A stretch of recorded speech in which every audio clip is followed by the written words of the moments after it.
Como é que estão? Estão bem?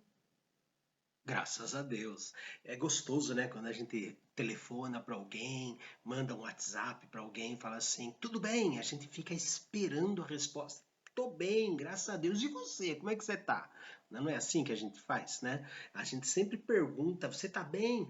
Desejando escutar. Ó, tá tudo jóia, tá tudo em ordem, estamos caminhando, que é uma maravilha, né? Sempre esse é o nosso desejo. E o meu desejo a cada momento que eu faço um vídeo, né, para vocês, compartilhando a palavra de Deus, né, que é tão boa para mim quanto é boa, né, para os irmãos. Tanto é que nós pregadores temos que pregar as mensagens que fazem bem para nós. Inclusive aquelas mensagens que puxam a orelha, né? Nós somos os primeiros que precisamos aprender com a palavra de Deus. Então, nós vamos nesses próximos 3 vídeos estudar a família de Deus. Hoje nós vamos ver como fazemos parte, como foi o processo de nós fazermos parte da família de Deus. Depois nós vamos ver quais são as bênçãos, né, decorrentes de fazer parte da família de Deus, o que Deus prometeu para nós dentro dessa família. E depois existe a questão da ética, como devemos nos comportar dentro da família da fé. Então serão esses 3 vídeos que nós vamos começar hoje, né? Família de Deus, família da fé. Nesses tempos de pandemia, não é possível, infelizmente, estarmos todos juntos, né, nas programações do templo, mas estamos juntos aqui, né, neste mundo virtual. Aí os irmãos acabam compartilhando, né, também no mundo virtual, não só as mensagens que eu faço, mas as mensagens que outros irmãos da nossa igreja estão se esmerando por fazer, né, os nossos jovens, os nossos irmãos mais velhos que mandam mensagens, mandam cânticos, né, mandam versículos bíblicos, né? Isso é muito bom. Por quê? Porque nós nos comprometemos com Deus, fazer parte dessa família, nos interessando uns pelos outros. Então vamos lá, sem mais delongas, né? Vamos para o texto básico, que está em Gálatas, Gálatas capítulo 4. Carta de Paulo aos Gálatas, capítulo 4, versículos 5 e versículo 6. Lembrando que a Carta aos Gálatas é o primeiro livro escrito na época do Novo Testamento. Isso, antes dos evangelhos, Paulo escreveu carta às igrejas da Galácia. Já existiam ali na Galácia, os irmãos se lembram do mapa? E tem o mapa da Turquia, né, Israel, o mapa da Turquia, que se chamava Ásia Menor naquela época. Então, bem no meio da Turquia ficava a Galácia do Norte e a Galácia do Sul. Então, Paulo escreve para este meio, né, na fronteira da Galácia do Norte e do Sul, né, dizendo as igrejas da Galácia. Ou seja, a primeira carta na época do Novo Testamento a ser escrita foi para os gentios, não para os judeus. Né? E ele diz assim: como é que nós fomos adotados? Diz Gálatas capítulo 4, versículos 5 e 6. Para resgatar os que estavam sob a lei, a fim de que recebêssemos a adoção de filhos. E porque vós sois filhos, enviou Deus aos nossos corações o Espírito de seu Filho, que clama Abba, Pai. Pagou o resgate. Sim, a palavra resgatar é pagar o resgate. Por quê? Porque nós fomos sequestrados. Adão e Eva, quando nasceram, né, quando foram colocados no Jardim do Éden, nós entendemos pela linguagem resgatar, que é o sangue de Cristo veio fazer, entendemos que eles foram sequestrados.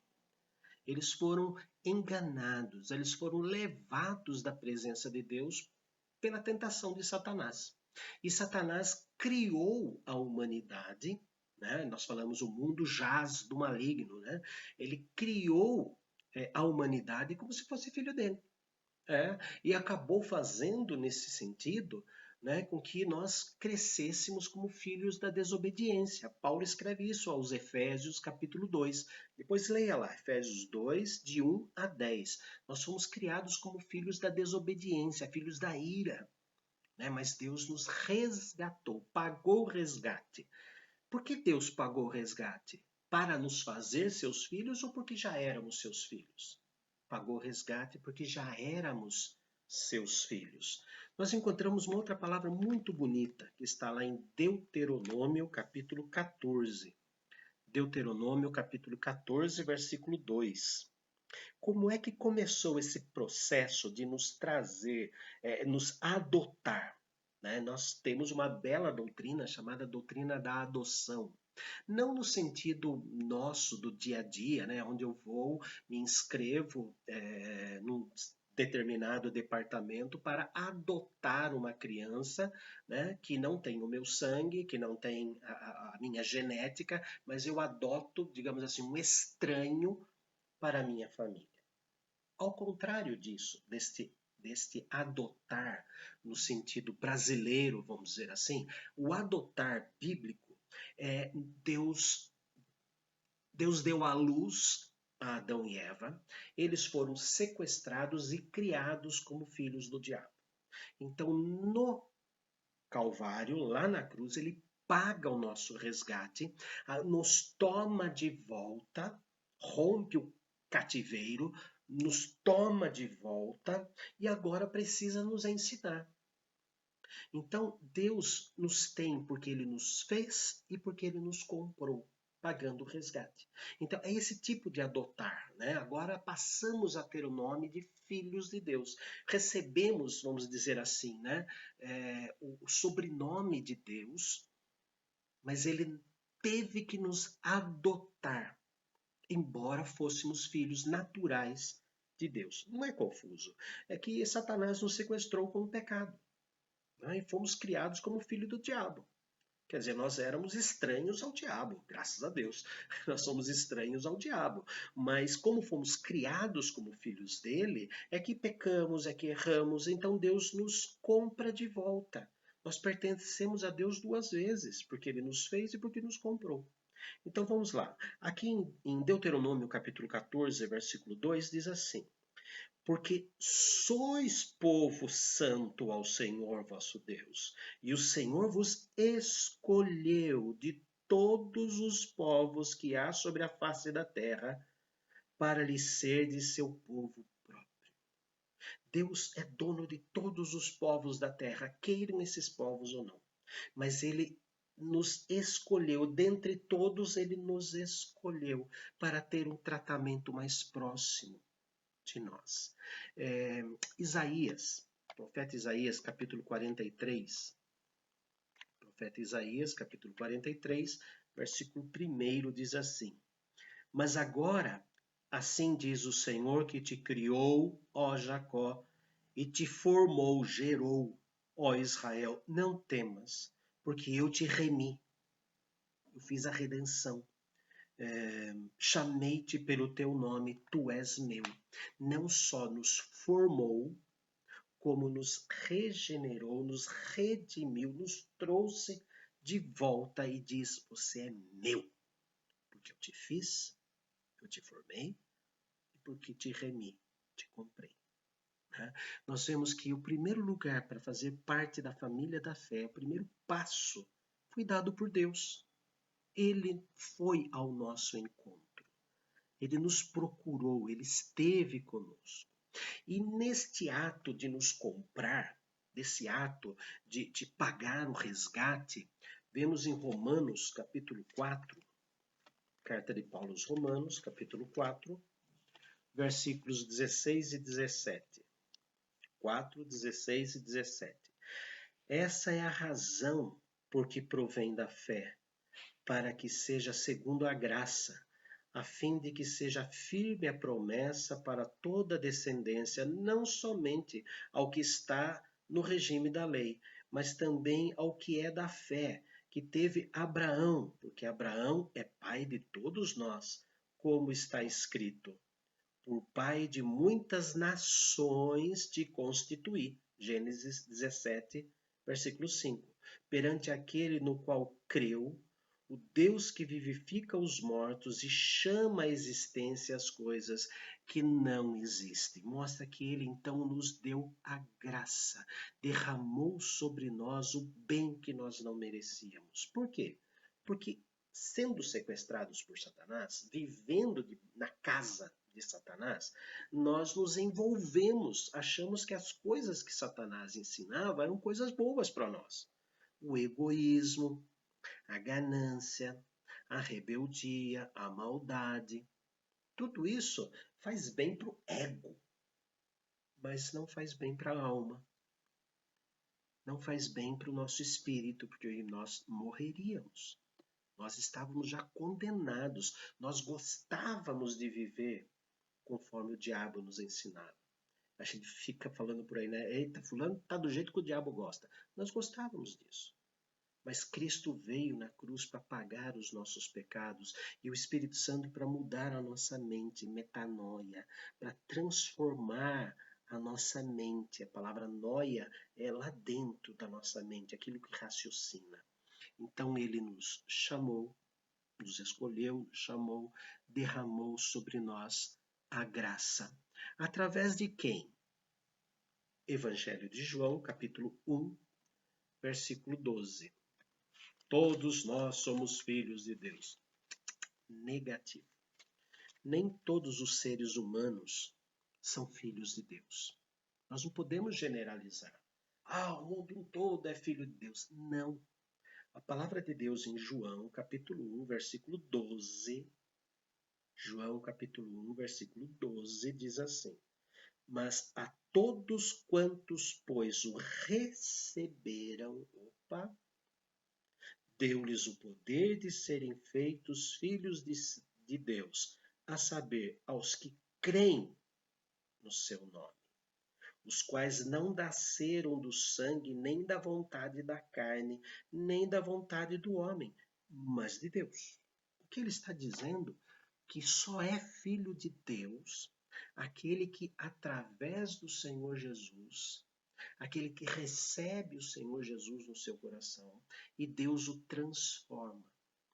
Só existe uma maneira de fazer parte da família da fé e não é porque eu quero, é porque Deus me escolheu e chamou, porque Ele derramou sobre mim a graça e me fez acreditar em Jesus. Saber que Jesus existe é uma coisa, agora ter Jesus como Senhor da nossa vida é outra coisa completamente diferente. É ser regido, ser dirigido pelo Senhor Jesus. E isto vem para nós através de uma coisa chamada fé.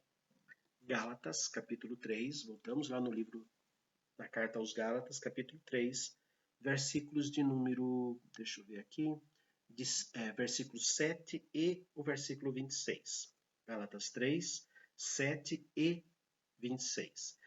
Sabeis, pois, que os da fé, aqueles que têm confiança, é que são filhos de Abraão. Não está falando de genética, mas está falando aqueles que têm fé.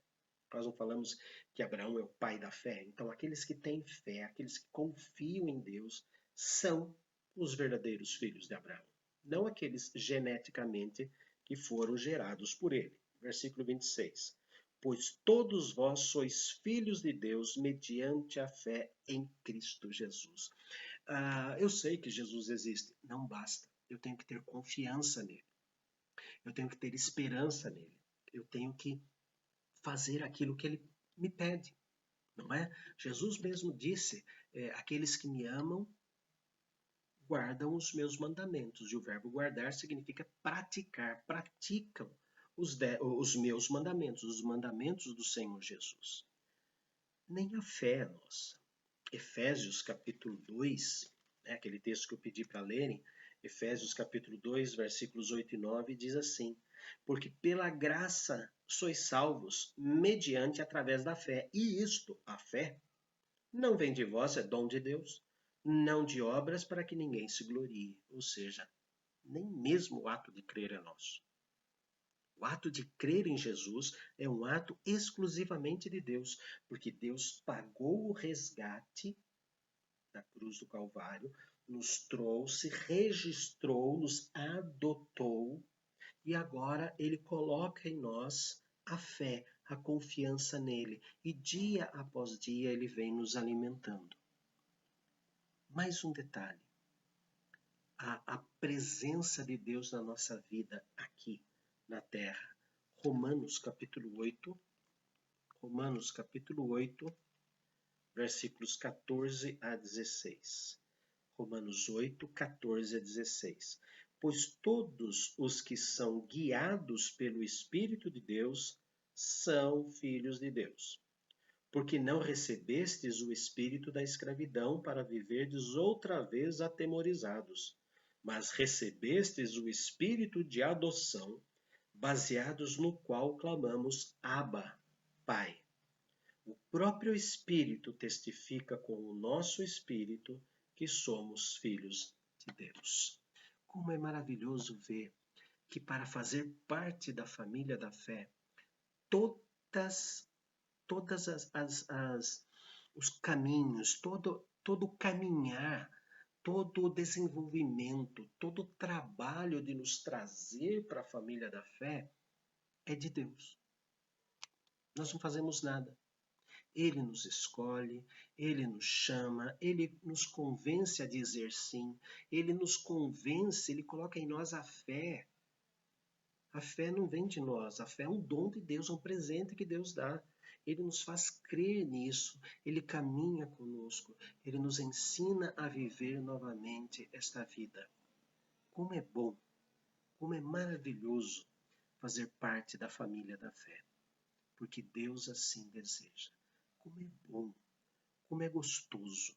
E a partir do momento, uma dica especial, a partir do momento em que você faz a oração e fala, Senhor, eu quero fazer parte da família da fé, é sinal que Ele, Deus, te convenceu.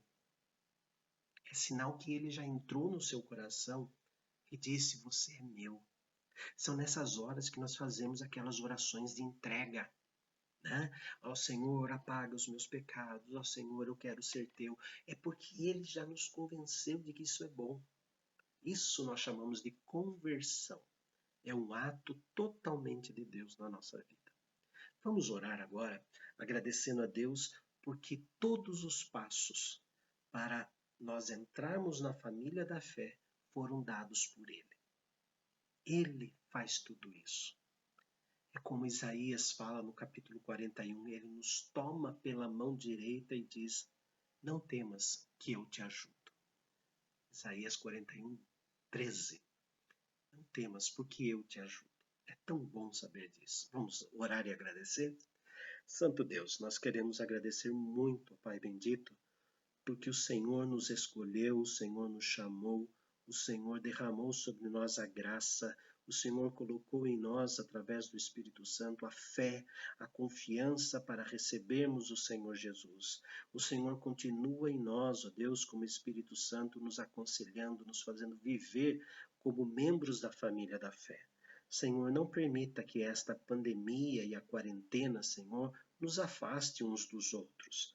Mesmo aqueles que precisam ficar em seus lares como precaução, porque têm a saúde mais debilitada, mesmo eles, Senhor, virtualmente por enquanto, sintam-se abraçados pelos demais irmãos, aqueles que participam dos trabalhos presenciais. E que logo, ó Deus, o Senhor, dando um fim a esta toda a pandemia, possamos nos encontrar, ó Pai. Possamos participar todos juntos, possamos estar todos juntos, participando, Senhor, do culto, engrandecendo o Teu nome e também participando da Santa Ceia.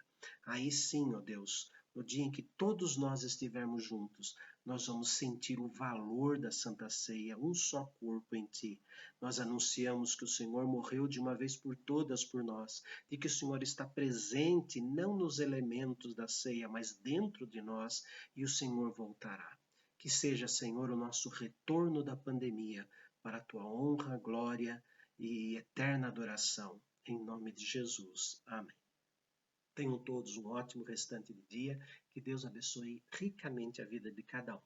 Até amanhã, quando vamos estudar a segunda parte, né, desse nosso estudo da família da fé. Vamos estudar quais são as bênçãos que recebe aqueles que pertencem à família da fé. Até lá.